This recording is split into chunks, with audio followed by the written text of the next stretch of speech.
Kumusta? Tayo ngayon ay mayroong panibagong project. Ah, Napakasimple lang. Tama-tama para sa ating sala o kaya sa ating kwarto.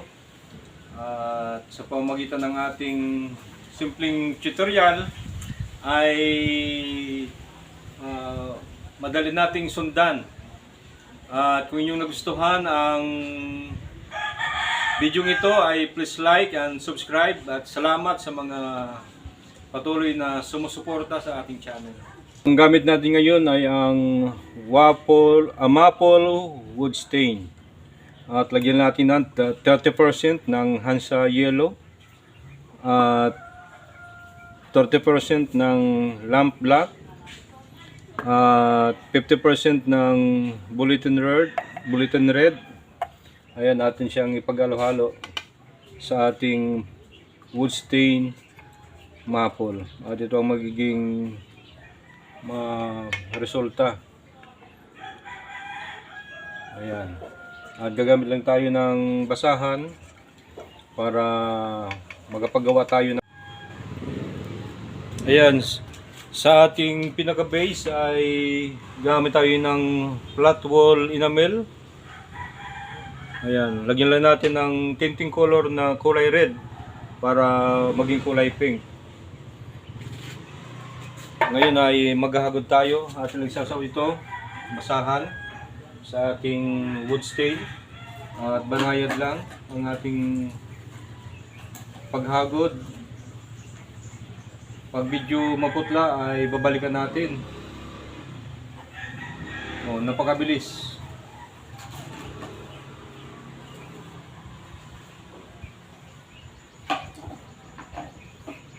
Nire-repair natin yung mga hindi natin type na haspi.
Ayan, natuyo na yung ating wood stain at tayo ngayon ay magbabarnish na.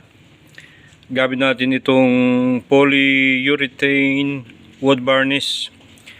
Ang mixing ratio nito, kung 1 litro ay 70% ng hardener ang ating ilalagay at 70% din ng reducer ang ating ihahalo sa ating polyurethane para maging maganda yung resulta. Magagamit natin yan na wala ng mga kahit wala ng sanding sealer, direct na tayo, kaya medyo matipid itong ating ginamit na polyurethane.